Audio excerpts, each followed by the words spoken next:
আল্লাহ তাআলা আমার আপনার খবর কতটা জানে? কোরআনুল কারীমের মধ্যে আল্লাহ তাআলা বলেন, ওয়ালাকাদ খালাকনাল ইনসানা ওয়া না'লামু মা তুওয়াসওয়িসু বিহি নাফসুহু ওয়া নাহনু আকরাবু ইলাইহি মিন হাবলিল ওয়ারিদ। আল্লাহ তাআলা বলেন, আমি মানুষ সৃষ্টি করেছি, শুধু তাই না, ওয়া না'লামু মা তুওয়াসওয়িসু বিহি নাফসুহু, আমি জানি কোন জিনিস তার অন্তরের মধ্যে ওয়াসওয়াসা দেয়। দুনিয়ায় অনেক প্রযুক্তি এখন আধুনিক। একটা মানুষ যদি অসুস্থ হওয়ার আগে সে যদি নিজের দেহকে চেক করায়, এমআরআই করায়, সিটি স্ক্যান করায়, তাকে যখন মেশিনের মধ্যে ভরে দেওয়া হবে, লেজার দিয়ে তাকে যখন পর্যবেক্ষণ করা হবে, একটা মানুষ এখনো অসুস্থ হয় নাই, কিন্তু এই টেস্ট করানোর পরে রিপোর্ট বের হয়ে যাবে তার শরীরের এই অর্গানগুলো দুর্বল আছে, অসুস্থ হতে পারে। তার মানে একটা মানুষ অসুস্থ হওয়ার আগে মোটামুটি তার অবস্থা, দেহের অবস্থা সে মেশিনের মাধ্যমে জানতে পারে। কিন্তু বলেন তো, দুনিয়ায় এমন কোন মেশিন বের হয়েছে নাকি যেই মেশিনের মধ্যে ঢুকায়া দিলে অন্তরের মধ্যে কি আছে সেই খবরটা জানা যাবে? আছে? এই রকম মেশিন দুনিয়াতে আবিষ্কৃত হয় নাই। রাসূল আকরাম সাল্লাল্লাহু আলাইহি ওয়াসাল্লাম বলেন, আল্লাহ রাব্বুল আলামিন তখন বলবে, না বান্দা, আমি আল্লাহ তোমার অন্তরের খবর জানি। তুমি কেন যুদ্ধ করেছো জানি। কারণ যুদ্ধ করেছো যাতে করে দুনিয়ার মানুষ তোমার বীরত্বের প্রশংসা করে, তোমাকে বীর বলে, বাহাদুর বলে।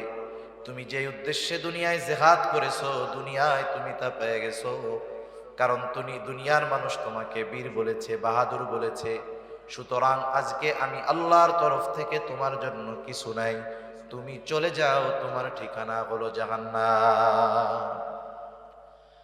আল্লাহ তাআলা দ্বিতীয়তে একজন দানবীরকে ডাকবে, জিজ্ঞাসা করবে, আমি আল্লাহ তোমাকে অনেক সম্পদ দিয়েছিলাম, এই সম্পদ তুমি কোন কাজে কোথায় ব্যয় করছো?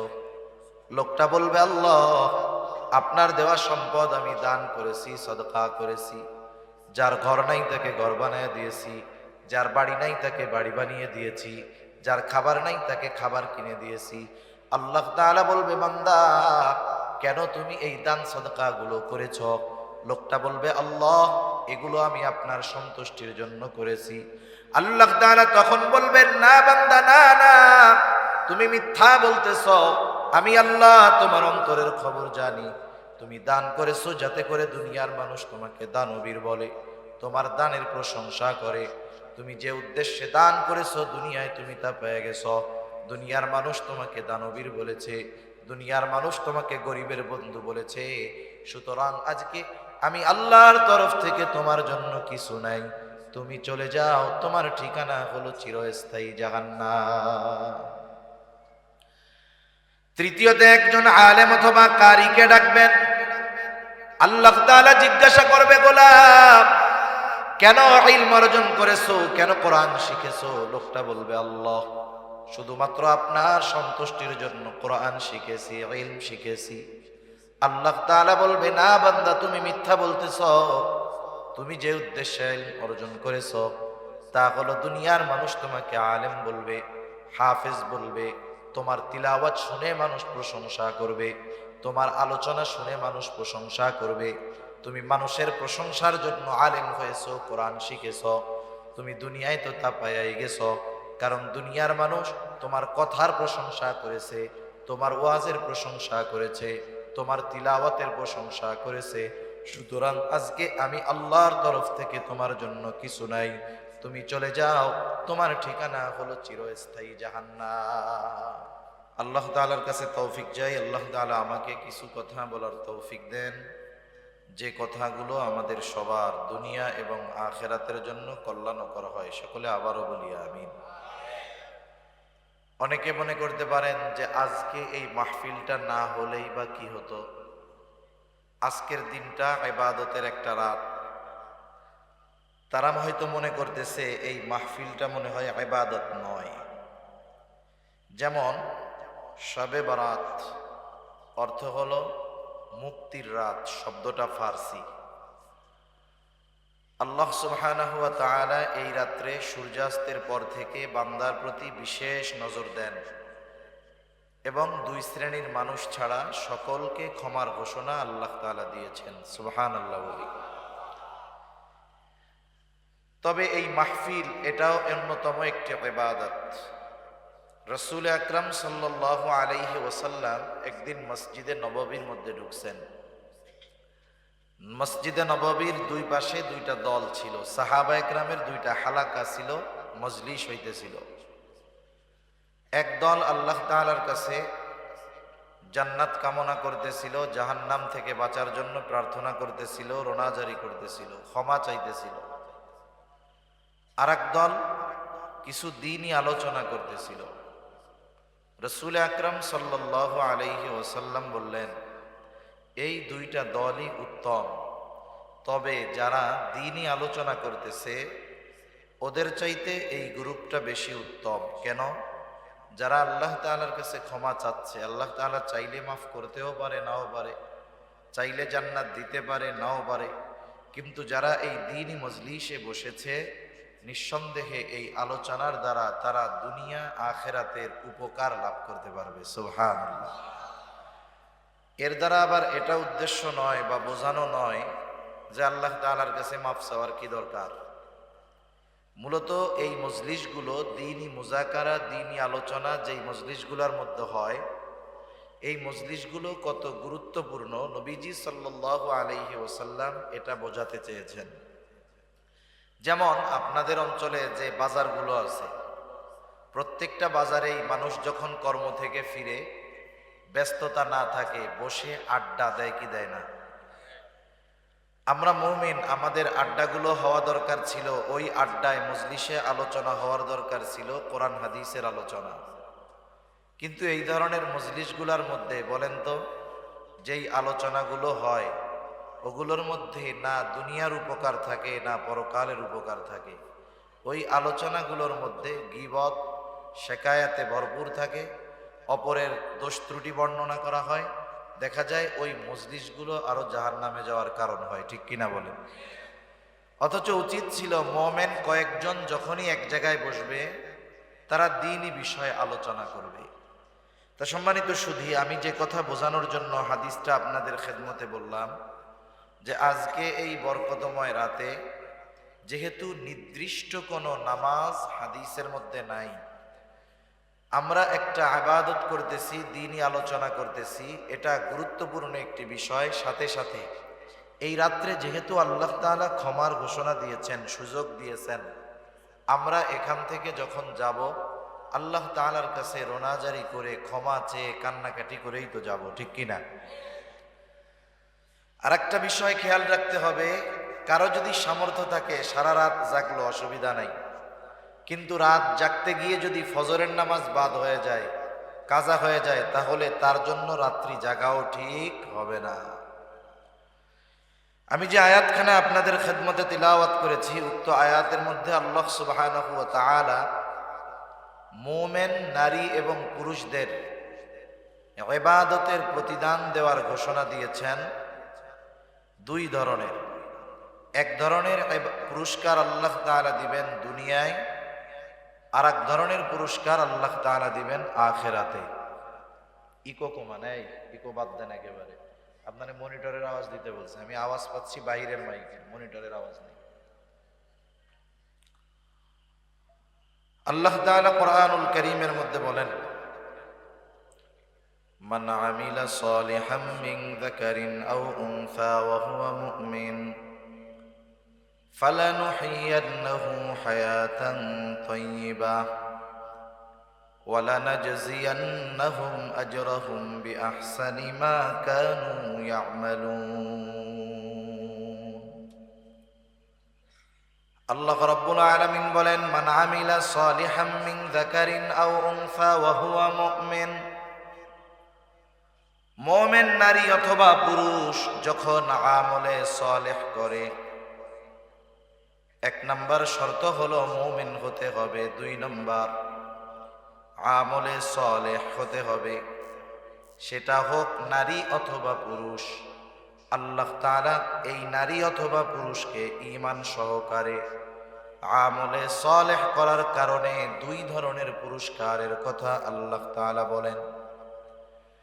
এক নাম্বার পুরস্কার আল্লাহ রাব্বুল আলামিন যেটা তাকে দুনিয়াতে দিবেন, দুই নাম্বার পুরস্কার আল্লাহ তাআলা যেটা তাকে আখিরাতে দিবেন। তাহলে এই দুই পুরস্কারের অধিকারী যদি আমাদের হতে হয়, এক নাম্বার অবশ্যই অবশ্যই আমাদেরকে ঈমানদার হওয়া লাগবে। ঈমানদার হতেই হবে আমাদের।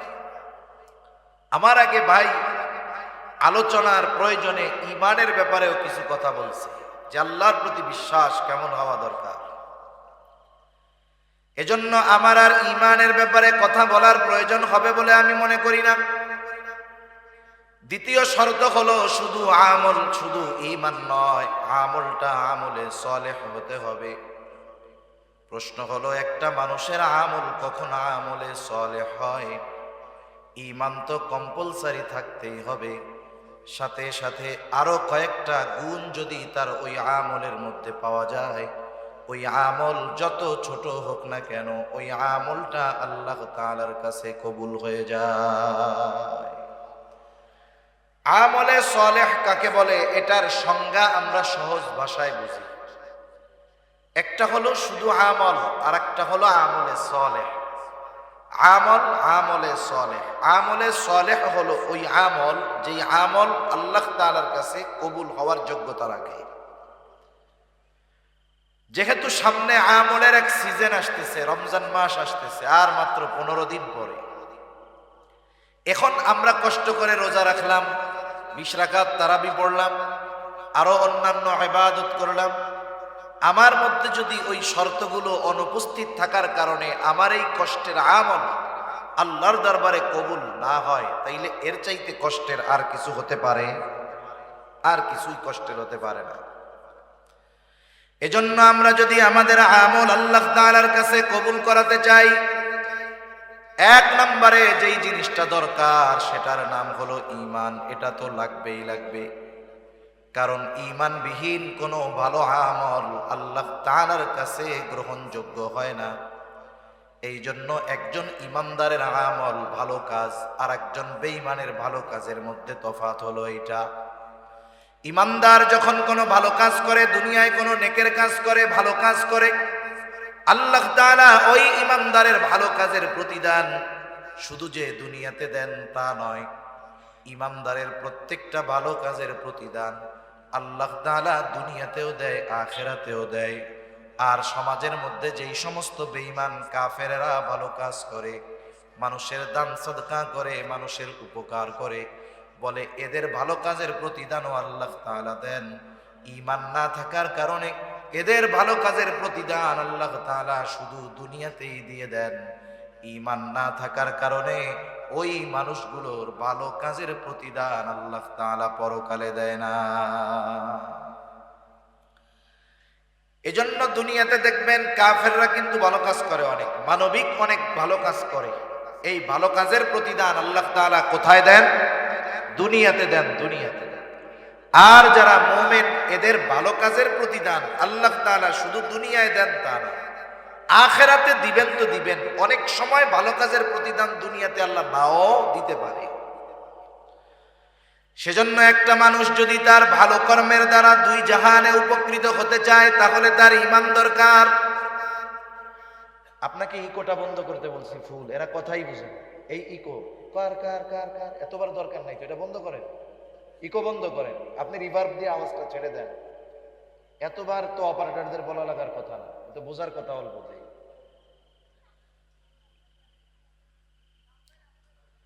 তাহলে একজন ঈমানদার ওই সময় সে ভালো কাজের প্রতিদান আখিরাতে পাবে যখন তার ঈমান থাকবে।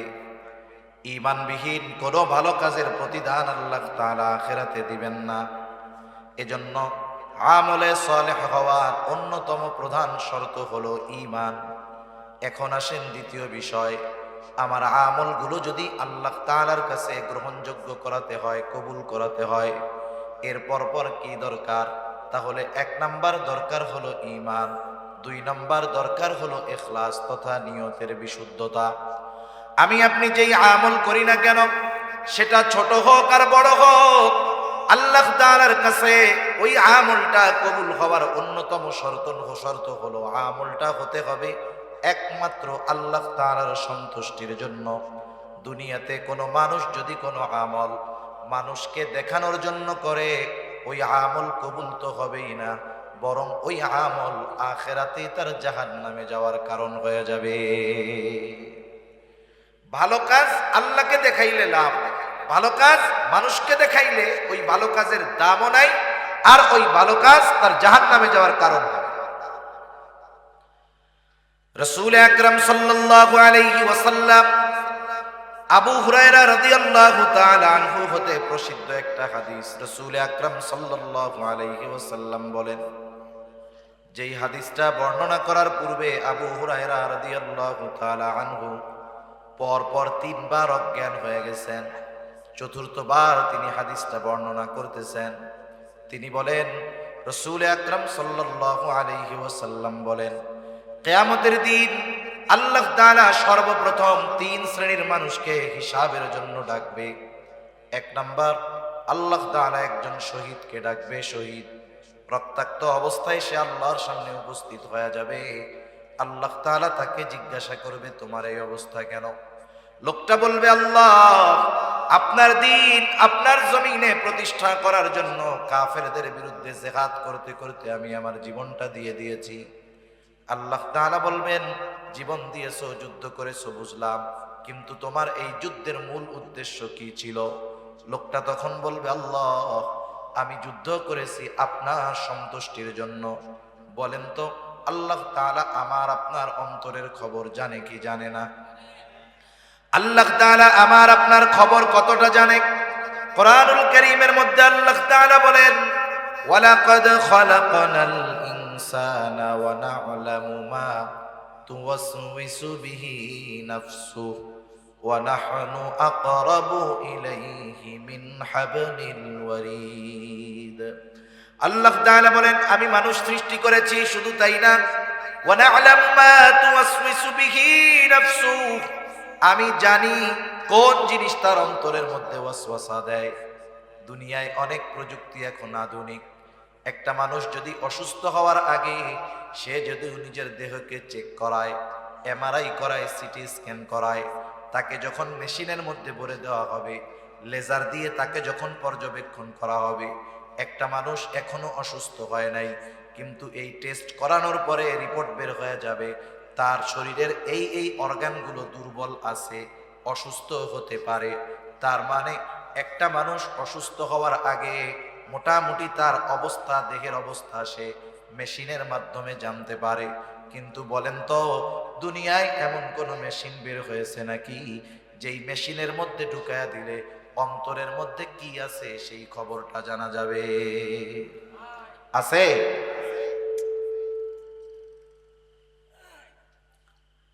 এই রকম মেশিন দুনিয়াতে আবিষ্কৃত হয় নাই। রাসূল আকরাম সাল্লাল্লাহু আলাইহি ওয়াসাল্লাম বলেন, আল্লাহ রাব্বুল আলামিন তখন বলবে, না বান্দা, আমি আল্লাহ তোমার অন্তরের খবর জানি। তুমি কেন যুদ্ধ করেছো জানি, কারণ যুদ্ধ করেছো যাতে করে দুনিয়ার মানুষ তোমার বীরত্বের প্রশংসা করে, তোমাকে বীর বলে, বাহাদুর বলে। তুমি যে উদ্দেশ্যে দুনিয়ায় জিহাদ করেছো, দুনিয়ায় তুমি তা পেয়ে গেছো, কারণ তুমি দুনিয়ার মানুষ তোমাকে বীর বলেছে, বাহাদুর বলেছে। সুতরাং আজকে আমি আল্লাহর তরফ থেকে তোমার জন্য কিছু নাই, তুমি চলে যাও, তোমার ঠিকানা হলো জাহান্নাম। আল্লাহ তাআলা দ্বিতীয়তে একজন দানবীরকে ডাকবে, জিজ্ঞাসা করবে, আমি আল্লাহ তোমাকে অনেক সম্পদ দিয়েছিলাম, এই সম্পদ তুমি কোন কাজে কোথায় ব্যয় করছো? লোকটা বলবে, আল্লাহ, আপনার দেওয়া সম্পদ আমি দান করেছি, সদকা করেছি। যার ঘর নাই তাকে ঘর বানিয়ে দিয়েছি, যার বাড়ি নাই তাকে বাড়ি বানিয়ে দিয়েছি, যার খাবার নাই তাকে খাবার কিনে দিয়েছি। আল্লাহ তাআলা বলবে, বান্দা, কেন তুমি এই দান সদকা গুলো করেছ? লোকটা বলবে, আল্লাহ, এগুলো আমি আপনার সন্তুষ্টির জন্য করেছি। আল্লাহ তাআলা তখন বলবেন, না বান্দা, না, তুমি মিথ্যা বলতেছ। আমি আল্লাহ তোমার অন্তরের খবর জানি। তুমি দান করেছো যাতে করে দুনিয়ার মানুষ তোমাকে দানবীর বলে, তোমার দানের প্রশংসা করে। তুমি যে উদ্দেশ্যে দান করেছো দুনিয়ায় তুমি তা পেয়ে গেছো। দুনিয়ার মানুষ তোমাকে দানবীর বলেছে, দুনিয়ার মানুষ তোমাকে গরিবের বন্ধু বলেছে। সুতরাং আজকে আমি আল্লাহর তরফ থেকে তোমার জন্য কিছু নাই, তুমি চলে যাও, তোমার ঠিকানা হলো চিরস্থায়ী জাহান্নাম। তৃতীয়তে একজন আলেম অথবা কারিকে ডাকবেন। আল্লাহ তাআলা জিজ্ঞাসা করবে, গোলাম কেন ইলম অর্জন করেছো, কেন কোরআন শিখেছো? লোকটা বলবে, আল্লাহ শুধুমাত্র আপনার সন্তুষ্টির জন্য কোরআন শিখেছি, ইলম শিখেছি। আল্লাহ তাআলা বলবে, না বান্দা, তুমি মিথ্যা বলতেছ। তুমি যে উদ্দেশ্যে ইলম অর্জন করেছো তা হলো দুনিয়ার মানুষ তোমাকে আলেম বলবে, হাফেজ বলবে, তোমার তিলাওয়াত শুনে মানুষ প্রশংসা করবে, তোমার আলোচনা শুনে মানুষ প্রশংসা করবে। তুমি মানুষের প্রশংসার জন্য আলেম হয়েছো, কোরআন শিখেছো। তুমি দুনিয়ায় তো তা পাইয়াই গেছো, কারণ দুনিয়ার মানুষ তোমার কথার প্রশংসা করেছে, তোমার ওয়াজের প্রশংসা করেছে, তোমার তিলাওয়াতের প্রশংসা করেছে। সুতরাং আজকে আমি আল্লাহর তরফ থেকে তোমার জন্য কিছু নাই, তুমি চলে যাও, তোমার ঠিকানা হলো চিরস্থায়ী জাহান্নাম। একটু খেয়াল দিয়ে বুঝেন, একটা মানুষ তার জীবনটা দিয়ে দিয়েছে, আরেকজন মানুষ জীবনের অর্জিত সম্পদগুলো দান করেছে, আরেকজন মানুষ দুনিয়ার কথা চিন্তা না করে ইলম অর্জন করেছে। এত কষ্টার্জিত বিষয়গুলো কোনো মূল্য পায় নাই। কেন? বলে ওইগুলো করেছে ঠিক, তবে আল্লাহর সন্তুষ্টির জন্য করে নাই, যার কারণে এই ইবাদত, এই আমল তার কোনো কাজে আসে নাই। উল্টা জাহান্নামে যাওয়ার কারণ কেন হলো? বুঝে থাকলে একটু জবাব দিবেন জবান খুলে। বলেন তো, ইবাদতের একমাত্র হকদার কে? আরো জোরে বলেন, কে? আল্লাহ হলেন ইবাদতের একমাত্র হকদার। কেউ যদি আল্লাহ তাআলার হক নষ্ট করে, অর্থাৎ ইবাদত করার দরকার ছিল আল্লাহর সন্তুষ্টির জন্য, কিন্তু করলো মানুষের সন্তুষ্টির জন্য, এটার দ্বারা হলো শিরক। এক নাম্বার, ওই ইবাদত আল্লাহর জন্য হয় নাই, হয়েছে শিরক। দ্বিতীয়ত, ইবাদতের হকদার ছিল আল্লাহ, ইবাদত আল্লাহর জন্য হয় নাই, বিধায় আল্লাহর হক নষ্ট হয়েছে। শিরিক যুক্ত ইবাদত আল্লাহ তাআলার কাছে কোনো দাম নাই, এই জন্য ওইটা বাদ। দুই নাম্বার, ইবাদতের হকদার ছিল আল্লাহ, যেহেতু অন্যর জন্য করার কারণে আল্লাহর হক নষ্ট করা হয়েছে, এই জন্য এই ইবাদত কাজে আসবে না, বরং তার জাহান্নামে যাওয়ার কারণ হয়ে যাবে। সেজন্য আমরা যেই ইবাদত করি না কেন, আমরা ওই ইবাদত গুলো আল্লাহ তাআলার সন্তুষ্টির জন্য করব। সেটা যত ছোট ইবাদত হোক, যত বড় ইবাদত হোক, আল্লাহর জন্য যদি না হয় ওই ইবাদতের কোনো দাম আছে? যত ছোট ইবাদত হোক, আল্লাহর জন্য যদি হয়, দাম আছে না নাই? এটার নাম হলো ইখলাস, যে আমার সব ইবাদত একমাত্র আল্লাহ তাআলার জন্য হবে। যখন কোন ছোট ইবাদতের মধ্যেও এই উদ্দেশ্য থাকে, ওই ইবাদতটা তখন সুন্দর বলে বিবেচিত হয়। আল্লাহ তাআলা বেশি ইবাদত, বেশি আমল আমাদের কাছে চায় না। আল্লাহ তাআলা সুন্দর ইবাদত চায়, সুন্দর আমল চায়। সুন্দর কাকে বলে? আমরা আমাদের সংজ্ঞায় সুন্দর সেটাকে বলি যেটা দেখার পরে চক্ষু তৃপ্ত হয়, অন্তরের মধ্যে প্রশান্তি আসে। এখন বলেন তো, আপনাদের সামনে যদি একজন আফ্রিকার কালো মানুষকে এনে দেওয়া হয়, আমাদের সংজ্ঞায় বলেন তো ওই লোকটা ভালো না কালো? ভালো লাগবে আমাদের? চোখ তৃপ্ত পাবে? তৃপ্তি পাবে? চোখ তৃপ্তি পাবে না, চোখের ভালো লাগবে না। তাহলে আমাদের সংজ্ঞায় কালো যে, সে সুন্দর না। কিন্তু আল্লাহ তাআলার সংজ্ঞা, সৌন্দর্যের সংজ্ঞা এটা ভিন্ন সংজ্ঞা। আল্লাহ রাব্বুল আলামিন কোরআনুল কারীমের সূরাতুল মুলকের মধ্যে বলেন, আল্লাযী খালাকাল মাউতা ওয়াল হায়াতা লিয়াবলুয়াকুম আইয়ুকুম আহসানু আমালা। আল্লাহ তাআলা বলেন, তিনি আল্লাহ, যিনি জীবন এবং মৃত্যুকে সৃষ্টি করেছেন। এবং কেন করেছেন? বলে লিয়াবলুয়াকুম, তোমাদের পরীক্ষা করার জন্য। কিসের পরীক্ষা? আল্লাহ তাআলা বলেন আইয়ুকুম আহসানু আমালা, পরীক্ষা হলো তোমাদের মধ্যে কার আমল কত সুন্দর। তাহলে আল্লাহ তাআলা বেশি ইবাদত চান না সুন্দর ইবাদত চান? জোরে বলেন, কি ইবাদত? সুন্দর ইবাদত আল্লাহ তাআলা চায়। এখন আল্লাহ তাআলার কাছে সুন্দর কোনটা? বলে যার নিয়ত সুন্দর, যার ইখলাস ঠিক আছে, ওই ইবাদত আল্লাহর কাছে সুন্দর। সুবহানাল্লাহ বলেন। যদি আমাদের সংজ্ঞায় সৌন্দর্যের সংজ্ঞা যেটা, এটা যদি আল্লাহর কাছে হইতো, তাইলে আফ্রিকার কালো মানুষগুলোর আর কোনো দাম থাকতো না, আফ্রিকার কালো মানুষের কোনো মূল্যায়ন থাকতো না। এজন্য আমরা আমাদের ইবাদতগুলোকে আল্লাহর কাছে সুন্দর করে তোলার জন্য যেই ইবাদতটাই করি একমাত্র কার জন্য করব? আল্লাহর জন্য। জান্নাতে যাইতে হলে বেশি ইবাদত লাগে না, তবে সুন্দর ইবাদত লাগে। এক সাহাবীর ঘটনা শুনেন। রাসূল আকরাম সাল্লাল্লাহু আলাইহি ওয়াসাল্লাম একদিন মসজিদে নববীর মধ্যে আছেন, ফজরের নামাজের পূর্ব মুহূর্তে সাহাবায়ে কেরাম অপেক্ষা করতেছে নামাজের। হঠাৎ করে নবীজি বলতেছেন, এখন যেই ব্যক্তি দরজা দিয়ে ঢুকবে সে জান্নাতি।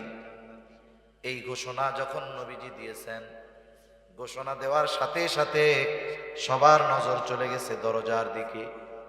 কে সেই সৌভাগ্যবান ব্যক্তি যার ব্যাপারে নবীজি এমন ঘোষণা দিলেন? সবাই দরজার দিকে তাকায় আছে।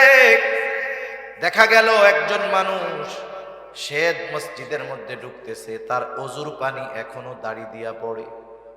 প্রথম দিন চলে গেল, আবার পরদিন নবী ফজরের নামাজের পূর্ব মুহূর্তে আবার বলতেছে, এখন যেই ব্যক্তি দরজা দিয়ে ঢুকবে সে জান্নাতি। আগের দিনের মতো সবার নজর দরজার দিকে। দেখা গেল গতদিন যেই ব্যক্তি ঢুকেছিল, যেই অবস্থায় ঢুকেছিল, আজকেও হুবহু সেই অবস্থায় সে মসজিদের মধ্যে প্রবেশ করলো। দ্বিতীয় দিন চলে গেল, এইবার তৃতীয় দিন আবার নবীজি ফজরের নামাজের পূর্ব মুহূর্তে বলতেছে, এখন যেই ব্যক্তি দরজা দিয়ে ঢুকবে সে জান্নাতি। সবার নজর আবার দরজার দিকে। কে সেই সৌভাগ্যবান ব্যক্তি যার ব্যাপারে নবীজি আজকে এই ঘোষণা দিলেন? তারা তাকায় দেখে, গত 2 দিন যেই ব্যক্তি দরজা দিয়ে ঢুকছে, ঢোকার সময় যেই অবস্থা ছিল আজকেও সেই অবস্থা। তার মানে নবীজির এই ঘোষণার পর 3 দিন পর পর এক ব্যক্তি প্রবেশ করেছে, যার ব্যাপারে নবীজি পরপর 3 দিন এই ঘোষণা দিলেন। ওই লোকটা যে জান্নাতি, কোনো সন্দেহ আছে নাকি?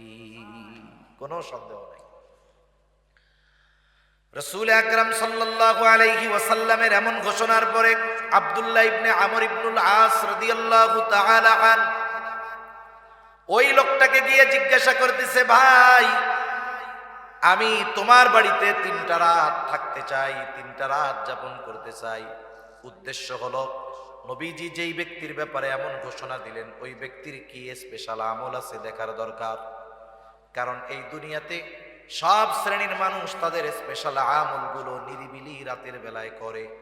বলেন তো, চোর চুরি দিনে করে না রাত্রে করে?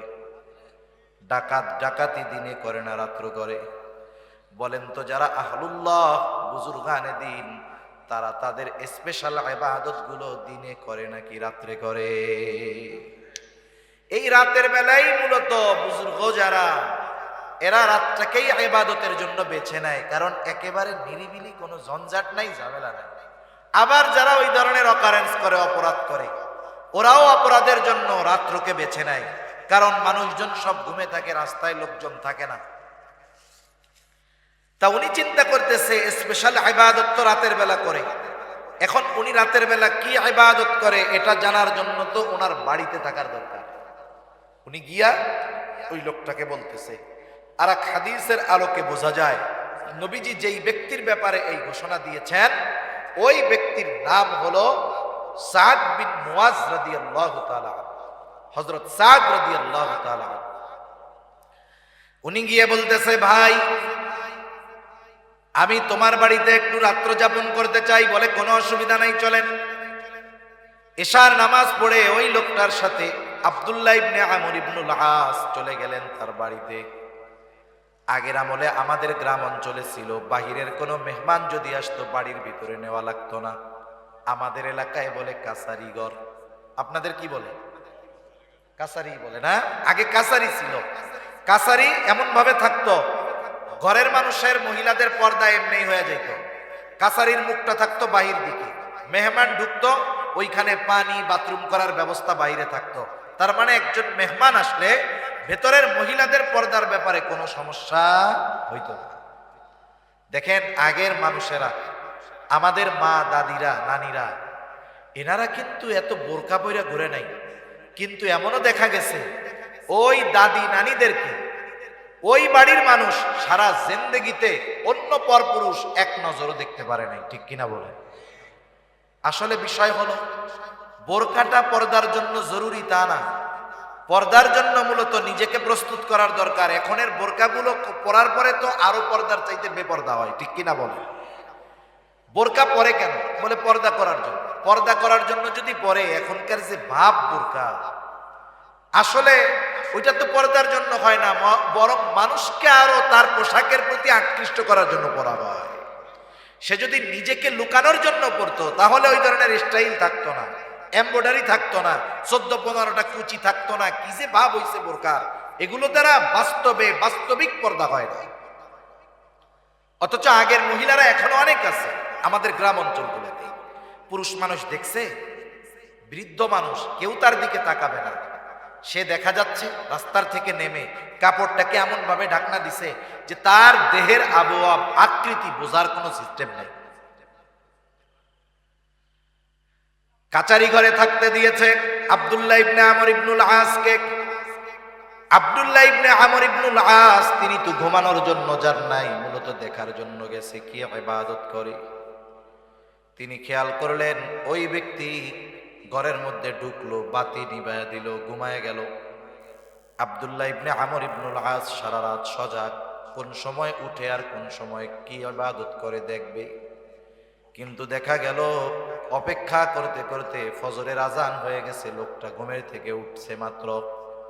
আজানের পরে ঘুম থেকে উঠছে, এরপরে জরুরত সারছে, এরপরে সে নামাজের জন্য প্রস্তুত হয়ে গেছে। তার মানে আজ রাত্রে সে কোনো স্পেশাল ইবাদত করে নাই। পরের দিন আবার বলতেছে, ভাই আমি আজকেও একটু সমস্যা, তোমার বাড়িতে থাকতে চাই, থাকতে দিবা না? কি বলে, হ্যাঁ থাকো। এইবার গত দিনের মতো সারা রাত জাগা, দেখে এশার নামাজ পড়ে ঘুমায়, ফজরের আজান দিলে ঘুম থেকে উঠে। 2 দিন পার হয়ে গেল। একটা মানুষ যদি কোনো ধারাবাহিক কোনো কাজ করে, ধারাবাহিক কোনো আমল করে, তাহলে ওই আমলটা পরপর 3 দিন সাধারণত বাদ যাওয়ার কথা না, যেহেতু তার কোনো অসুস্থতা নাই, তার কোনো শগল নাই, ব্যস্ততা নাই, যার কারণে ইবাদতটা বাদ যাইতে পারে। এইবার 3য় দিন আবার বলে, ভাই আজ রাতটাও আমি তোমার বাড়িতে একটু থাকতে চাই। বলে থাকো, কোনো অসুবিধা নাই। ওই রাত্রটাও সারা রাত সে জেগে থাকছে। দেখলো এশার নামাজ পড়ে ঘুমায় গেল, আর ফজরের আজান দিলে ঘুম থেকে উঠলো। এইবার আর নিজের কৌতূহলকে চাপায় রাখতে পারে নাই। আব্দুল্লাহ ইবনে আমর ইবনুল আস ওই লোকটাকে জিজ্ঞাসা করতেছে, ভাই রে, তোমার বাড়িতে 3 দিন থাকার কারণ আমার বাড়িতে থাকার জায়গা নাই এটা নয়, বরং এই 3 দিন তোমার বাড়িতে রাত্র যাপন করার কারণ হলো আগে পরপর 3 দিন ফজরের নামাজের পূর্ব মুহূর্তে হঠাৎ করে নবীজি ঘোষণা করতেছে, এখন যেই ব্যক্তি দরজা দিয়ে ঢুকবে সে জান্নাতি। আমরা সবাই তাকায় দেখলাম, কে সে? দেখলাম তুমি দরজা দিয়ে ঢুকছো। এই ঘোষণা পরপর 3 দিন নবীজি দিয়েছেন, পরপর 3 দিনই নবীজির ঘোষণার পরে তুমি দরজা দিয়ে ঢুকছো।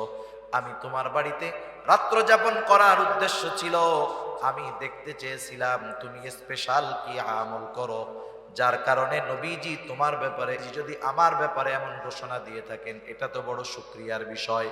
তবে তুমি যেই আশায় আমার বাড়িতে রাত্র যাপন করছো, ওই রকম কোন রাত্রিকালীন ইবাদত আমি করি না।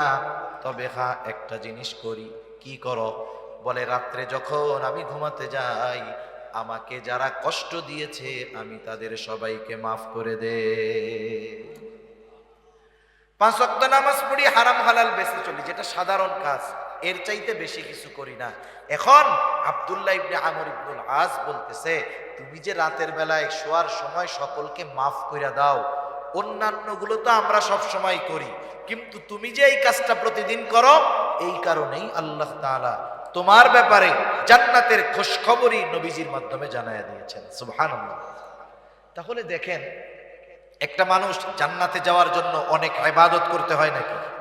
তবে যতটুক করতে হয় ততটুক কার জন্য করা লাগে? তাহলে আল্লাহ তাআলার কাছে যদি আমল কবুল করাতে হয়, 1 নাম্বার দরকার ঈমান। জোরে বলেন কি দরকার? 2 নাম্বার দরকার হলো ইখলাস। কি জোরে বলেন? ইখলাস তথা নিয়তের বিশুদ্ধতা। ভাইরে, আওয়াজ ছাড়তে পারো না? তুমি কি বুঝতেছো কথা? আওয়াজ ছাড়ো। মুখ মিশায় কতক্ষণ বলা যায়? আমি কি বলতে চাইছি তুমি বুঝতে পারছো? তুমি বুঝছো? এটা রিভার্ব দিয়ে আওয়াজটা সুন্দরভাবে ছাড়ো। আওয়াজটা জেনে আমার দূরের থেকে সুন্দর মতো টানে। তোমার তো এইটার কোনো আওয়াজ হয় না, তুমি খালি ওই বাইরের ওইটা বাড়াও আর কম। নাকি পারো না? না পারলে বলবা যে পারি না, তাহলে আর দরকার নেই, যা আছে তাই থাক। তাহলে 1 নাম্বার দরকার হলো ঈমান, 2 নাম্বার দরকার হলো ইখলাস তথা নিয়তের বিশুদ্ধতা, 3 নাম্বার দরকার হলো সুন্নাত। কারণ দুনিয়ায় কোনো ইবাদত নাই যে ইবাদতের সুন্নাত পদ্ধতি নাই। ইবাদত নিজস্ব মন গড়া পদ্ধতিতে করলে হয় না, ইবাদত করতে হয় মুহাম্মাদুর রাসূলুল্লাহ সাল্লাল্লাহু আলাইহি ওয়াসাল্লামের পদ্ধতিতে। সুন্নাত হলো এমন এক জিনিস, তথা নবীজির পদ্ধতি হলো এমন এক জিনিস, তুমি না পারলে থাক, আমি মাপ চাই, না পারলে থাক, যা আছে তাই করো। একটা হলো গাড়ি ভালো, যদি যে চালাইতে না পারে, চলবে, কাজ হবে, ওই গাড়ি খাদে পড়ে যাবে। আর একটা হলো গাড়িতে ডিফেক্ট আছে কিন্তু ড্রাইভার পাক না, দেখবেন ও ওইটারে নিয়ে চালায় চলে যায়। এই অপারেটিং এর মধ্যে সিস্টেম আছে। আপনাকে জিনিস ভালো দিলেই হবে না, ওই জিনিস চালানোর মতো দক্ষ লোক দিতে হবে, নাইলে কাজ হবে না। জিনিস ভালো আছে কিন্তু আমি বুঝতে পারছি পাইলট শেষ, বাদ যে হয় নাই, এটা কি 10 সিট দেওয়ার দরকার আছে নাকি? একটা দেখলে উঠাই তো বোঝা যায় যে বাদ হয়েছে কি হয় নাই। সেজন্য তোমার আর নড়াচড়ার দরকার নাই, আমি কষ্ট করে কইতেছি, অসুবিধা নাই। দুনিয়াতে এমন কোন ইবাদত নাই যেটার সুন্নাত পদ্ধতি নাই, তথা নবীজির দেখানো পদ্ধতি নাই, এমন কোন ইবাদত দুনিয়াতে নাই। বরং দুনিয়ার কাজগুলো যদি কেউ নবীজির পদ্ধতিতে করে, ওই দুনিয়াবি কাজগুলোও ইবাদত হয়ে যায়। যেমন প্রতিদিন মানুষের কিছু করণীয় কাজ আছে, দৈনন্দিন কিছু জরুরত আছে, যেমন বাথরুম করা, বাথরুমে যাওয়া, এটা দৈনন্দিন একটা কাজ। একজন ফজরের আজান শুনে ঘুম থেকে উঠে গেল, ফজরের আজান শুনে ঘুম থেকে উঠছে, নামাজে যাবে, জরুরতে চাপ দিয়েছে, সে চিন্তা করতেছে নামাজে যদি দাঁড়াই, ফজরের নামাজের কেরাতটা একটু লম্বা, যদি ওই সময় নামাজের মধ্যে জরুরতে চাপ দেয়, ইবাদতের একাগ্রতা নষ্ট হয়ে যাবে।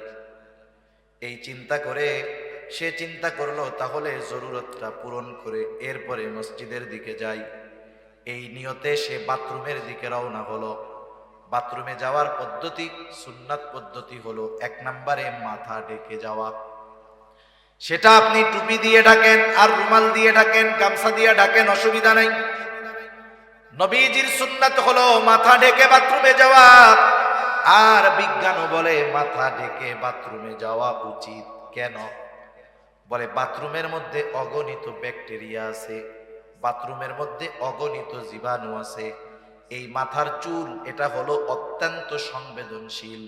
দেখবেন মাথার মধ্যে খুশকি হয়, কিন্তু যার দাড়ি আছে এরা জিজ্ঞাসা করেন তো দাড়ির মধ্যে কখনো খুশকি হয় নাকি? চুলের চাইতে দাড়ি বড়, কিন্তু এই জায়গায় কেন হয়? বলে মাথার স্কিন, মাথার স্কিন যে চামড়া, এইটা বেশি সংবেদনশীল। এজন্য এই চুলও ময়লা টানে বেশি, মাথার চামড়াও ময়লা টানে বেশি। এজন্য যদি মাথা ঢাকা না থাকে, বাথরুমের এই জীবাণু ব্যাকটেরিয়া গিয়ে তার মাথার মধ্যে সমস্যা হতে পারে, চামড়ায় সমস্যা হতে পারে। বিজ্ঞান বলে এই কথা। আর নবীজি ১৫০০ বছর আগে বলে দিয়েছেন বাথরুমে যাওয়ার সময় মাথা ঢেকে যাইবা। সেজন্য বাথরুমে যাওয়ার সময় মাথা ঢেকে যাওয়া সুন্নাত। কথায় কথা আসে তাই একটা জিনিস বলে দেই, আমরা তো এখন সভ্যকে আধুনিককে, যার ঘরের মধ্যে বাথরুম বেশি সে তত আধুনিক, ঠিক না? আপনি বাড়ি বানাইছেন, আগে বাথরুম থাকতো অনেক দূরে, এখন আপনি বাড়ি বানাইছেন, বাথরুম যদি ঘরের মধ্যে না দিয়া বাইরে দেন মানুষ আপনাকে আধুনিক বলবে না, কিন্তু যদি ঘরের মধ্যে বাথরুম দেন দেখবেন এটাকে আরো আধুনিক বেশি বলে, ঠিক কিনা বলেন? আধুনিকতা কি হয়েছে?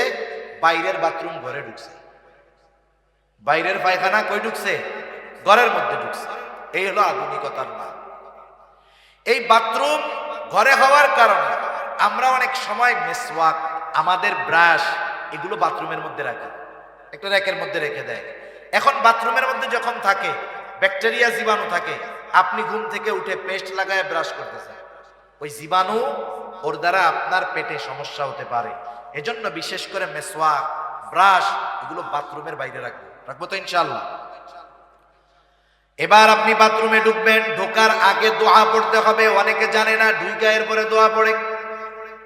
ঢোকার আগে দোয়া পড়বেন, এরপরে বাম পা দিয়ে ঢুকবেন, বাথরুমের মধ্যে বসলেন, জরুরত ছাড়লেন, টিস্যু ইউজ করলেন, পানি দিয়ে পরিষ্কার পরিচ্ছন্ন হইলেন, এরপরে ওযু যদি ভেতরে করার ব্যবস্থা থাকে ওযু করলেন, যদি বাহির হওয়ার দরকার হয় ডান পা দিয়ে বাহির হলেন, বাহির হওয়ার পরে দোয়া পড়লেন।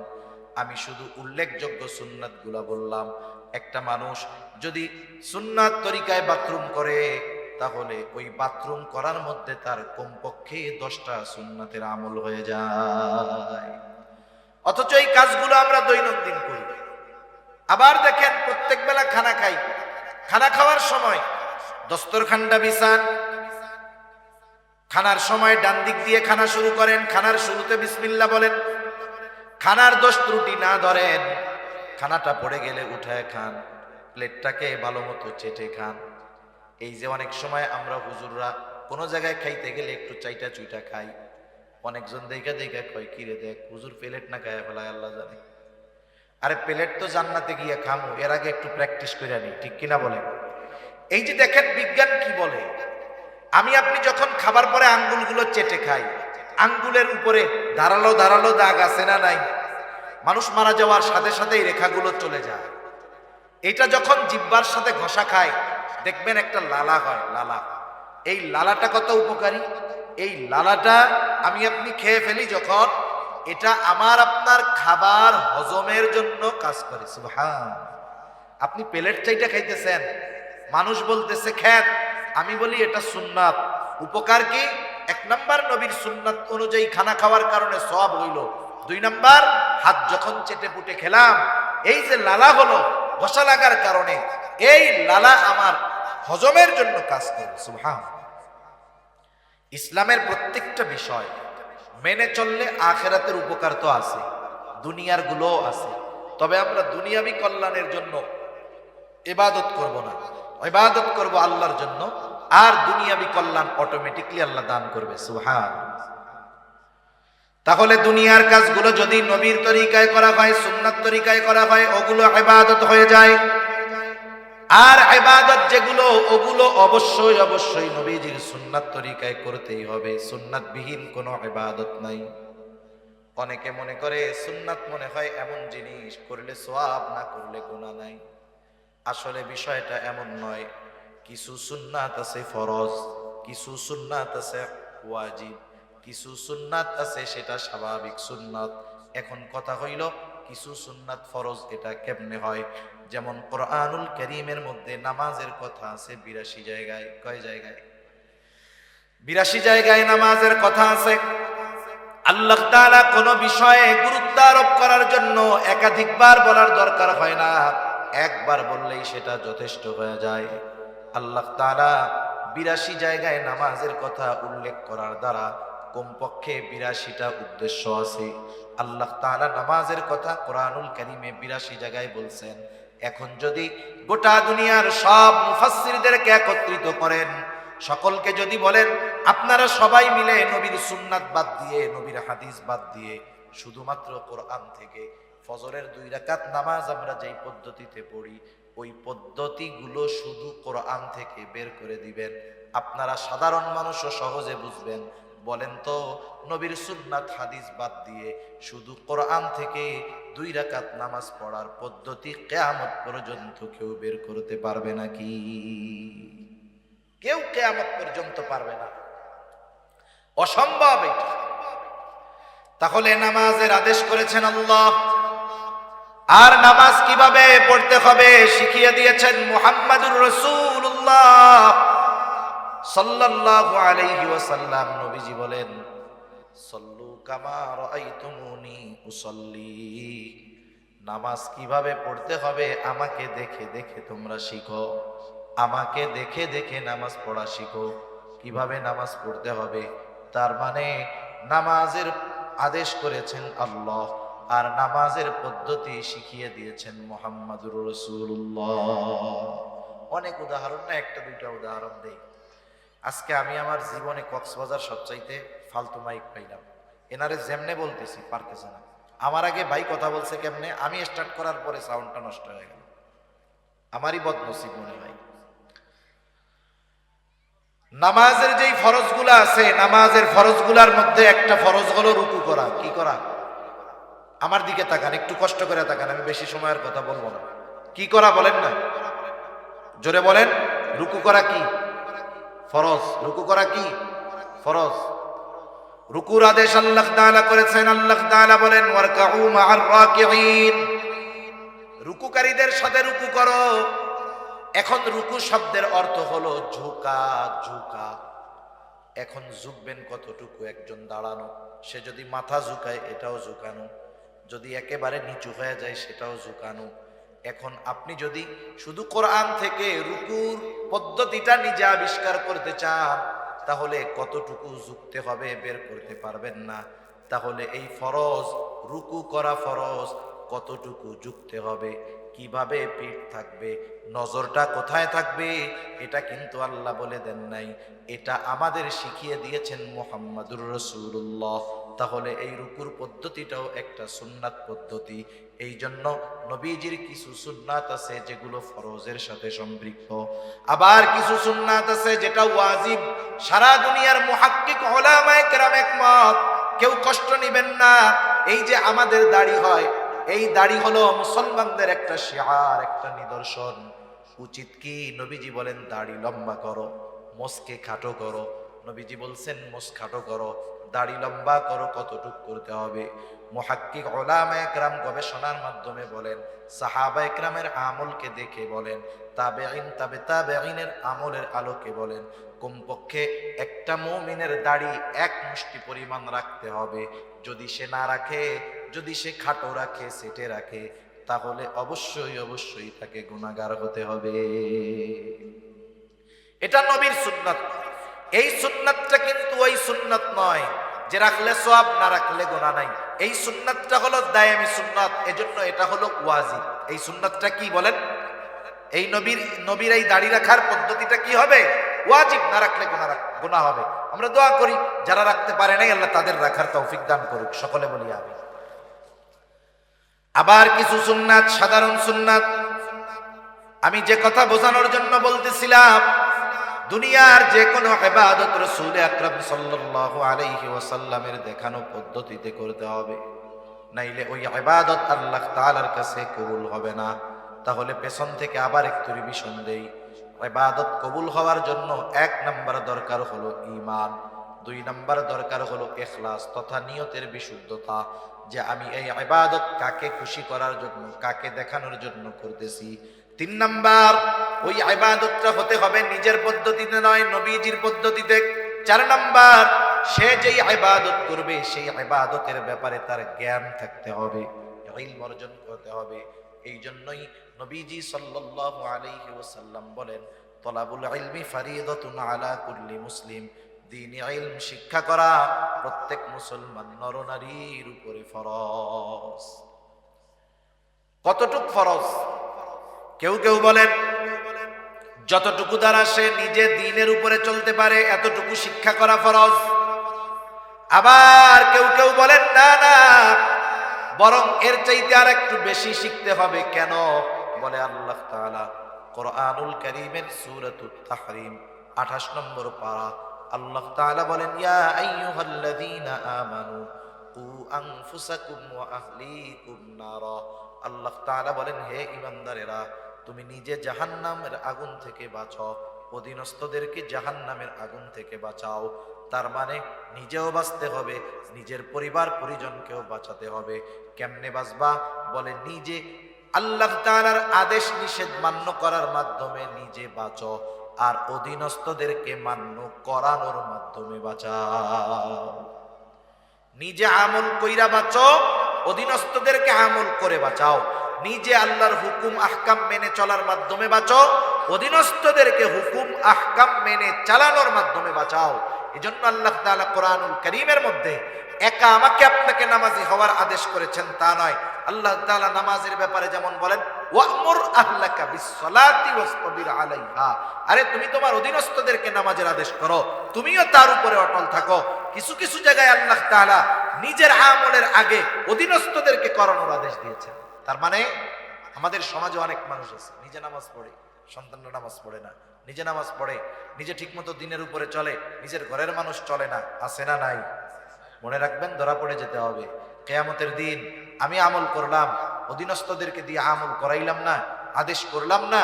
আরে যাদের জন্য রক্ত আপনি পানি বানাইলেন, যাদের জন্য সম্পদ উপার্জন করলেন, আপনার উপার্জিত সম্পদ যারা ভোগ করলো, আল্লাহ না করুক এই সন্তানগুলো, আপনার অধীনস্থ মানুষগুলো যদি কিয়ামতে জাহান্নামী হয়, আপনি যদি ইবাদতের পাহাড় নিয়ে ওঠেন, কিয়ামতের দিন ওই আপন মানুষগুলো আপনার আমার জান্নাতে যাওয়ার সবচাইতে বড় বাধা হয়ে দাঁড়ায় যাবে। ঠিক কিনা বলেন?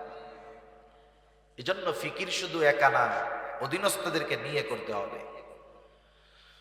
যেহেতু আল্লাহ তাআলা বলেছেন নিজে জাহান্নামের আগুন থেকে বাঁচো, অধীনস্থদেরকেও বাঁচাও। কেমনে বাঁচবা, কেমনে বাঁচাইবা? বলে আল্লাহ তাআলার আদেশ নিষেধ মান্য করার মাধ্যমে নিজে বাঁচো, অধীনস্থদেরকে মান্য করানোর মাধ্যমে বাঁচাও। বুঝে থাকলে খেয়াল দিয়ে একটু জবাব দিবেন। বলেন তো, আল্লাহ তাআলার আদেশ নিষেধ মেনে চলতে হলে ইলমে দ্বীন দরকার আছে না নাই? আবার যদি আপনি আপনার পরিবার পরিজনকে দ্বীনের উপরে চালাতে চান, ইলমে দ্বীন জানার দরকার আছে না নাই? এই জন্য তারা বলতেছে একটা মানুষের ওই পরিমাণ দ্বীনি ইলম অর্জন করা ফরজ যতটুকুর দ্বারা সে নিজে এবং অধীনস্থদেরকে জাহান্নামের আগুন থেকে বাঁচাতে পারে। এইটুকু পরিমাণ কমপক্ষে সকল মুসলমানের জন্য শেখা ফরজ। আমি জানি যে আমাদের সমাজে, আমাদের কমিউনিটিতে, আমাদের দেশে অনেক পাঁচ ওয়াক্ত নামাজি এই পরিমাণ ইলমে দ্বীন তার জানা নাই। আছে না নাই? এখন কি করবেন? আপনি যদি আপনার মসজিদের ইমাম সাহেবকে গিয়ে বলেন, হুজুর, রাসূল আকরাম সাল্লাল্লাহু আলাইহি ওয়াসাল্লাম তো বলছে দ্বীনি ইলম শিক্ষা করা প্রত্যেক মুসলমান নরনারীর উপরে ফরজ, কমপক্ষে ওইটুকু শিখতে হবে যার দ্বারা নিজে দ্বীনের উপরে চলা যায়, অধীনস্থদেরকে চালানো যায়। আমরা তো এই পরিমাণ মনে হয় জানি না। এটাকে বলা হয় জরুরতে দ্বীন। হুজুর, আমাদেরকে একটু জরুরতে দ্বীন একটু শিক্ষা দেন, যেটুকু শিক্ষা করা ফরজ। আপনার মসজিদের ইমাম সাহেব কি বলবে যে না এটা আমি পারবো না? বলবে? জোরে বলেন না, বলবে? বলবে না। সে চেষ্টা করবে শিখিয়ে দেওয়ার।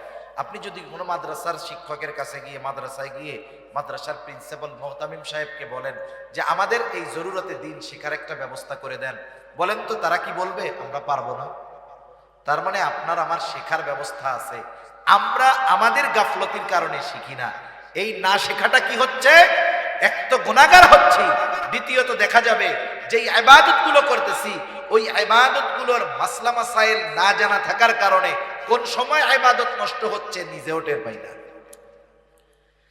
যেমন ঈমানের পরে সবচেয়ে বড় আমল হলো নামাজ। নামাজের কিছু বিষয় আছে ফরজ, কিছু বিষয় আছে ওয়াজিব। যেমন নামাজের বাহিরে ভিতরে 13 ফরজ। বলেন তো ফরজ ছুঁইটা গেলে নামাজ হবে নাকি? এক লোক নামাজ পড়তেছে, পাশেও আর একজন পড়ে, সে নামাজ শেষ করার আগে 2টা সাউসিজদা দিছে, এরপরে আবার সে সালাম ফিরিয়ে নামাজ শেষ করেছে।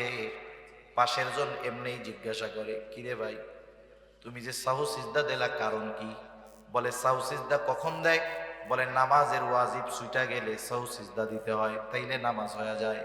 কিন্তু ফরজ যদি সুইটা যায়, বলেন তো নামাজ থাকবে না যাবে? এখন বলে সৌ সিজদা দিছস কেন? ওয়াজিব ছুটছে নি? কয় ওয়াজিব টুয়াজিব ছুটে নাই, একটু বায়ু বাইর হয়ে গেছে। বুঝেন নাই? একটু বায়ু বের হয়ে গেছে, এই জন্য আমি সৌ সিজদা দিছি। এখন বলেন বায়ু যদি বের হয় অজু থাকে না যায়? অজু যদি না থাকে নামাজ থাকে না যায়? সৌ সিজদা একটা না 100টা দিলে কাজ হবে? কাজ হবে না। এই জন্য ইবাদত সংক্রান্ত মাসলা মাসাইল গুলো জানতে হবে, একটার সাথে একটা কানেক্টেড। আপনি একটাকে বাদ দিয়ে আর একটা পারবেন না। যেমন দেখেন, নামাজের অন্যতম এক শর্ত কি? ফরজ যে কাপড় পাক। কাপড় কি হওয়া লাগবে? পাক হওয়া লাগবে। কাপড় যদি না পাক হয় অন্য সব ঠিক, নামাজ হবে না। এখন আপনার এই ক্ষেত্রে তাহারাত পবিত্রতার মাসলাগুলো জানতে হবে, যে কোন কারণে পোশাক পাক নাপাক হয়, কোন কাজ করলে নাপাক পোশাকটা পাক হয়ে যায়। এখন উনি তাহারাতের মাসালা, পবিত্রতার মাসালা জানে না। এখন উনি কি করছেন, ওনার কাপড়ে একটু প্রস্রাবের একটা ফোঁটা পড়ছে। কাপড়ের উপরে যদি প্রস্রাবের একটা ফোঁটা পড়ে, ওই প্রস্রাবটা কি এক জায়গায় থাকে না ছড়িয়ে যায়? এক ফোঁটা প্রস্রাব যতটুকু জায়গা নিয়ে ছড়াবে, ওই কাপড়ের দ্বারা নামাজ না হওয়ার জন্য যথেষ্ট হয়ে যায়। এখন দেখেন, ওনার এটা জানা নাই, উনি প্রস্রাব করছে, ঢিলা কুলুক ব্যবহার করে নাই, প্রস্রাবের একটা ফোঁটা লুঙ্গিতে লাগছে, এখন ওই ফোঁটার পানি প্রস্রাব ছড়ায় গেছে। এখন উনি সুন্দর মতো অজু করে নামাজ পড়েছে, বলেন তো নামাজ কি হবে? একটার সাথে একটা কানেক্টেড, এটা প্রত্যেকটা মুসলমানের জানা দরকার ছিল। অজুর ফরজ, গোসলের ফরজ, এগুলো জানার দরকার। নামাজের বাহিরে ভিতরে 13 ফরজ জানার দরকার। যদি সে না জানে কি ক্ষতি? বলে ফরজ ছুটে গেলে সে তো জানবেই না ফরজ ছুটে গেছে। দেখা যাবে জীবনে অনেক নামাজ পড়েছে, ফরজ ছুটে গেছে, এই কারণে তার এক ওয়াক্ত নামাজও আল্লাহর কাছে কবুল হয় নাই। আবার নামাজের ওয়াজিব 14টা, ওয়াজিব ছুটে গেলে সৌ সিজদা দিতে হয়। দেখা গেল তার ওয়াজিব গুলো জানা নাই, জানা থাকলেই না ছুটলে সৌ সিজদা দিবে। হ্যাঁ, ওয়াজিব ছুটে গেছে, টেরও পায় নাই, সৌ সিজদা তো দেয়ই নাই, তাহলে কি হলো? বলে তার নামাজ হয় নাই। এইবার নামাজ ভঙ্গের কারণ আছে 19টা, এগুলো নামাজিকে নামাজের আগে জানতে হবে। দেখা গেল এর থেকে যদি একটা কারণ পাওয়া যায়, নামাজ নষ্ট হয়ে যায়, নামাজ ভেঙে যায়। আবার অজু ভঙ্গের কারণ আছে 7টা, অজু যদি ভেঙে যায় নামাজও ভেঙে যায়। চিন্তা করে দেখেন, এক নামাজ এর সাথে কত মাসালা রিলেটেড আছে। এই জন্য নবীজিও জানায় দিয়েছেন দ্বীনি ইলম শিক্ষা করা ফরজ। আর আমরা যেই ইবাদত করব, সেই ইবাদতের পরিপূর্ণ মাসলা যদি না থাকে, দেখা যাবে নিজের অজান্তে ইবাদতের মধ্যে ভুল হয়ে গেছে। সেজন্য রোজা আসতেছে, রোজার সব মাসলা মাসাইল গুলো জানবো। কোন কারণে রোজা ভাঙে, কোন কোন কারণে রোজা নষ্ট হয়ে যায়, এই বিষয়গুলো জানা জরুরি কি জরুরি নয়? বলেন। রোজার আগে জানা নিব হুজুরদের কাছ থেকে, ওলামা ইকরামের কাছ থেকে। নাইলে এত পরিশ্রম করে সারাদিন না খেয়ে কষ্ট করে রোজা রাখলেন, দেখা গেল সামান্য ত্রুটি, অজানার কারণে, অজ্ঞতার কারণে ইবাদত নষ্ট হয়ে গেল।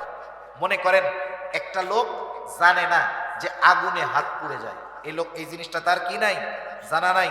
এখন সে যদি না জানে যে আগুনে হাত পুড়ে যায়, জানে না, কিন্তু আগুনের মধ্যে যদি হাত দেয়, পুড়বে কি পুড়বে না? বলেন তো।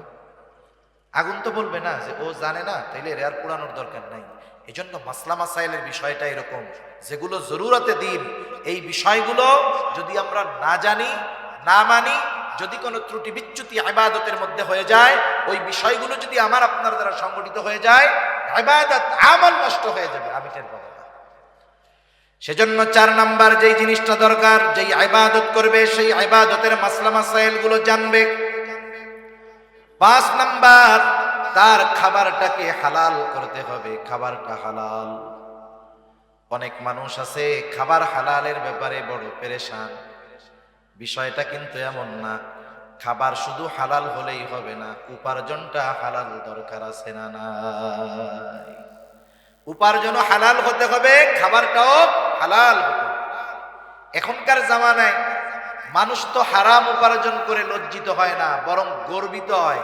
সমাজের মধ্যে আরো মাথা উঁচু করে থাকে হারামখোরের দল, আছে না নাই? বলেন, পরিস্থিতি কোথায়?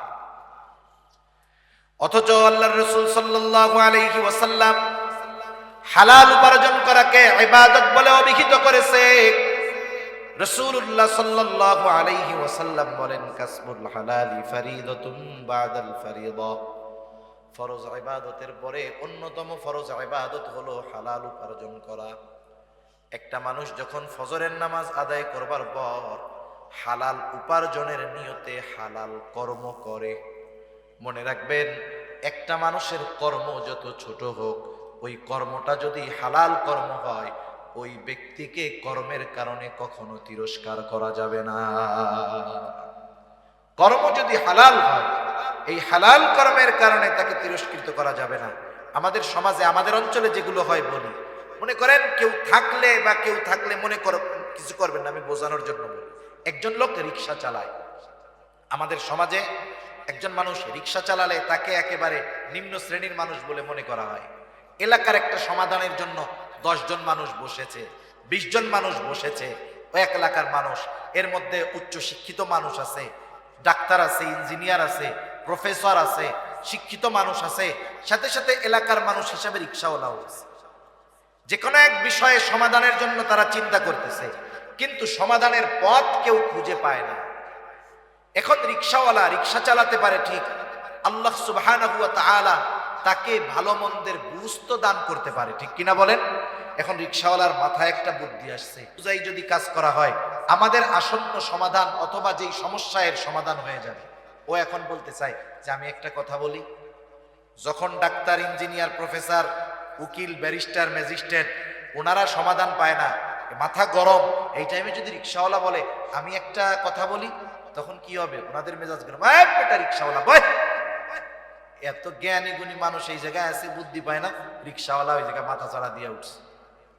আচ্ছা, এই লোকটা তো এই এলাকার, এর তো একটা নাম ছিল, ঠিক কিনা বলেন? নাম ছিল না?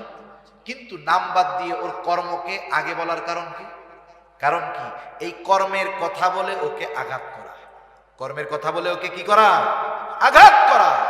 সেজন্য আমাদের সমাজে ছোট পেশার মানুষ যারা, আমরা এদেরকে অনেক সময় তাদের কর্মের ব্যাপারে তিরস্কার করি। খবরদার, হালাল উপার্জনকারী, সে হালাল উপার্জন করতেছে, যেই ছোট্ট কর্মের দ্বারা ওই কর্মটাকে তিরস্কার করার কোনো সুযোগ নাই। মনে রাখবেন, আপনার বাজারের একজন মুচি জুতা সেলাই যে করে, জুতা সেলাই করে যেই মুচি হালাল উপার্জন করে, আর সচিবালয়ের একজন সচিব যে মানুষের টাকা খেয়ে, ঘুষ খেয়ে সম্পদের পাহাড় করেছে, এই সমাজের মানুষের কাছে ওই সচিবের দাম হতে পারে, কিন্তু আল্লাহ তাআলার কাছে ওই হালাল উপার্জনকারী মুচির দাম ওই হারামখোর সচিবের চাইতে অগণিত গুণ বেশি, ঠিক কিনা বল? এজন্য সমাজের অনেক মানুষ, ছোট পেশার মানুষ, এরা নিজেরা মাঝে মধ্যে মনে করে আমরা কত ছোট হয়ে গেলাম। না না, এ সমাজে যেই পেশাগুলোকে আমরা ছোট মনে করি, এইরকম অনেক পেশা আল্লাহ তাআলা নবীদের দিয়ে করিয়েছেন। যেমন কামার, অস্ত্র বানায় লোহা থেকে, দাউদ আলাইহিস সালাতু ওয়াস সালাম এই কাজ করেছেন। পৃথিবীর বড় বড় মনীষী আছে যারা এমন এমন কাজ করেছে, তাদের কর্ম দ্বারা তারা বিবেচিত হয় নাই, কিন্তু তাদের কথা, তাদের কর্ম, তাদের জ্ঞান দ্বারা গোটা দুনিয়া উপকৃত হচ্ছে, ঠিক কিনা বলেন? এই জন্য 1 নম্বর, আমরা সমাজের কোন ছোট কর্মজীবী মানুষ যার কর্মটা হালাল, তাকে এই কর্মের কারণে কখনো তিরস্কার করব না। এজন্য নবীজি বলেন, কাসবুল হালালি ফরিদাতুম বাদাল ফরিদা। ফরজ ইবাদত সমূহ ঠিক রেখে যে হালাল উপার্জনের জন্য হালাল কর্ম করে, নবীজি বলেন এটাও তার ইবাদত। সুবহানাল্লাহ বলেন, কারণ সে হালাল খাওয়ার উদ্দেশ্যে হালাল উপার্জন করে। এই জন্য 1 নাম্বার দরকার হলো হালাল উপার্জন, 2 নাম্বার দরকার হালাল খাবার। কারণ খাবার যদি হালাল হয় কিন্তু উপার্জনের অর্থ যদি হারাম হয়, এই খাবারটাও হারাম খাবারের মতো। মনে করেন একজন সরকারি চাকরিজীবী, সরকারি চাকরি যত ছোট হোক ওই জায়গার ইনকাম বেশি, বুঝেন নাই? সরকারি চাকরি যত ছোট হোক ইনকাম বেশি। আমার এরকম জানাশোনা কয়েকজন লোক আছে, সচিবালয় আছে, উপসচিব পর্যায়ের আছে, আর একজন সচিব হয়ে যাবে আশা করা যায়। এই আল্লাহর বান্দা, সরকারের পক্ষ থেকে ওনাকে গাড়ি দেওয়া হয়েছে, উনি ওই গাড়ি ফিরিয়ে দিয়েছে যে আমি এই গাড়িটা ব্যবহার করব না। কেন? উনি যখন ওই সরকারি গাড়ি ব্যবহার করবে, ওনার কাছ থেকে, ওনার স্যালারি থেকে কিছু স্যালারি বেতন কাটা হবে এই ফ্যাসিলিটির জন্য। উনি বলতেছে আমি আমার বাসায় পায়ে হেঁটে যাতায়াত করতে পারবো, প্রয়োজনে লোকাল বাসে যেতে পারবো, সমস্যা নাই, আমি এই গাড়ি ব্যবহার করব না। কেন? বলে যেই টাকাটা আমার বাঁচবে, কাটা হতো, ওটা তো আর কাটবে না, কারণ আমি সুযোগ নেই নাই, আমার টাকাও কাটবে না। কি হবে তাইলে? বলে ওই টাকাটা হলে আমার বাচ্চা কাচ্চার লেখাপড়ার খরচ চালাইতে আমার একটু সহজ হবে। এটা বলতেছে কে?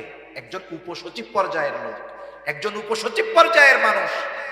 সে ইচ্ছা করলে কি করতে পারে এটা একজন সাধারণ শিক্ষিত মানুষও বুঝতে পারে। কিন্তু দেখা যাবে কি, ওই উপসচিবের গেটের বাইরে যেই পিয়ন আছে, ও দেখা যাবে প্রতি মাসে লক্ষ লক্ষ টাকা ইনকাম করতেছে, আসবে স্যারের সাথে দেখা করতেছে, চা নাস্তার কিছু পয়সা দেন। আর এরা চা মগে কাপে খায় নাকি গাজি ট্যাঙ্ক 1000 লিটারের ট্যাঙ্কিতে চা খায় আল্লাহ জানে। 2-4-5 হাজার টাকার কমে এদের চা পানের টাকা হয় না, ঠিক কিনা বলেন? ওই ব্যক্তি তো আবারও ওরে 5,000 টাকা হাতের মধ্যে গুজে দিয়ে স্যারের সাথে দেখা করে আসবে, কাজ শেষ। স্যার তো আর ঘুষ খায় না। দেখা যাবে ওই পিয়ন ঢাকা শহরে বাড়ি করে ফেলছে, কিন্তু উপসচিব তার বাপ দাদার রেখে যাওয়া বাড়িটা ভেঙে যাচ্ছে, ঠিক করার টাকা তার কাছে নেই। আছে না নাই? এরকম অনেক আছে। আবার ওই যে বললাম পিয়ন লক্ষ লক্ষ টাকার মালিক, কোটি কোটি টাকার মালিক। মনে করেন ওই রকম একজন লোক আজকে ভালো ইনকাম হয়েছে, 20,000 পকেটের মধ্যে ঢুকছে, এই যে ঘুষের টাকাটা নিল, বলেন তো এটা হালাল না হারাম? কত জঘন্য এক হারাম। মানুষের উপার্জনের অনেক পদ্ধতির মধ্যে হারাম পদ্ধতির মধ্যে একটা হলো এই ঘুষ। এখন সেই হারাম টাকা নিয়ে বাজারে গেছে, বাজারে যাওয়ার সময় দেখে বিশাল বড় এক গরু জবাই হয়েছে। গরু যত বড়, এর গোস্তের স্বাদ তত বেশি না কম। এটা দেখার পরে তার গোস্ত কেনার জন্য খুব ইচ্ছা হয়েছে। এখনো কসাইরে জিজ্ঞাসা করতেছে, এই এত বড় গরু জবাই দিলা কেমনে? কারণ প্রাণী যদি হালাল হয়, জবাই যদি আল্লাহর নাম বাদ দিয়ে দেওয়া হয়, ওই হালাল প্রাণীর গোস্ত আর হালাল থাকে না। জিজ্ঞাসা করতেছে, জবাই দেওয়ার সময় কি আল্লাহর নাম বলছিলা? কসাইও চালাক কম না। কসাই বলে যে শোনেন, আমি নিজে নামাজ কালাম পড়ি না, তাতে কি হয়েছে? আমি এ মাসালা খুব ভালো মতো জানি। ইচ্ছা কইরা যদি আল্লাহর নাম বাদ দিয়ে জবাই করি, তাইলে এই গরুর গোস্তের আর হালাল থাকবে না, হারাম হয়ে যাবে। সকলকে যদি খাওয়াই আমার গুনাহ হবে। নিজে নামাজ পড়ি নাই, আল্লাহ চাইলে মাফ করে দিব। মানুষরা যদি হারাম খাওয়াই, হক নষ্ট করা হবে, আল্লাহ মাফ করারও সুযোগ নেই। আমি বিসমিল্লাহ কইয়াই জবাই দিছি। লোক নিশ্চিত হলো যে গরুর গোস্ত কি আছে? হালাল আছে। এইবার কি করতেছে? পকেট থেকে টাকা বের করে দিয়ে বলতেছে, আমারে 10 কেজি গরুর গোস্ত দাও। আমার একটু বলেন, এই যে খাবারটা হালালের ব্যাপারে কত সচেষ্ট সতর্ক হলো, কিন্তু পকেট থেকে যেই টাকা দিল সেটা হালাল না হারাম? এজন্য এই বিষয়টা খেয়াল রাখার দরকার। সে যদি চুরি কইরা ওই গরুর 10 কেজি গোস্ত নিত, তার যেমন অবস্থা হতো, হালাল হতো না। ওই ঘুষের টাকা, সুদের টাকা দিয়ে যখন কিনছে, ওটাও হালাল হবে না। জুয়া খেলার টাকা দিয়েও যদি কিনে, হালাল হবে না। জুয়া তাস খেলা আসেনি আপনাকে ওই দিকে? হায় হায়, সমাজ ধ্বংস করে দেওয়ার এক পাপ এই জুয়া খেলা। সেজন্য যেহেতু আপনাদের জনপ্রতিনিধিরা আছে, মুরব্বীরা আছে, অনুরোধ থাকবে এই প্রজন্মকে হেফাজত করেন। এখন তো জুয়া খেলার জন্য অনেক কিছু লাগে না, মোবাইল একটা হইলে হয়েছে। কত জায়গায় দেখি বাজারের মধ্যে রিক্সাওয়ালা রিক্সা রেখে, সিএনজিওয়ালা সিএনজি রেখে 4 জন মোবাইলের মধ্যে লুডু খেলা শুরু করতেছে। কি চলতেছে? জুয়া চলতেছে, বুঝতেই পারবেন না। এখন তাস নিয়ে বসা লাগে না, মোবাইলের মধ্যেই 4 জনে তাস খেলতে পারে। অবস্থা খুব খারাপ। এই জুয়ার ভয়ানক থাবা থেকে এ জাতিকে, আগামী প্রজন্মকে হেফাজত করার দরকার, ঠিক কিনা বলে?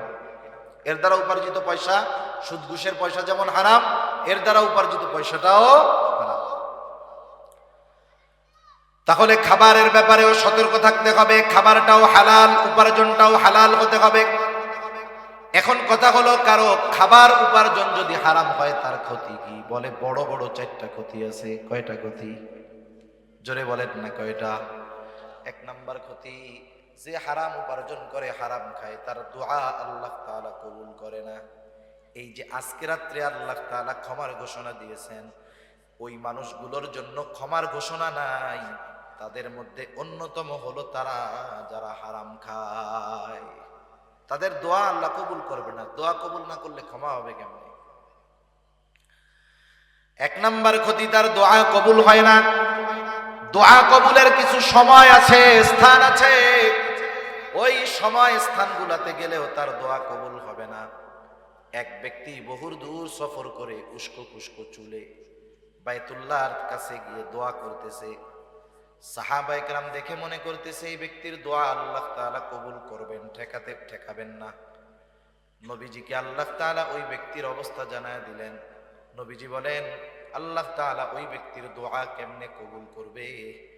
যার উপার্জনটা হারাম, যার দেহটা হারাম খাবার দিয়ে গঠিত, যার দেহর মধ্যে হারাম পোশাক, ওই ব্যক্তির দোয়া আল্লাহ তাআলা কেমনে কবুল করবে?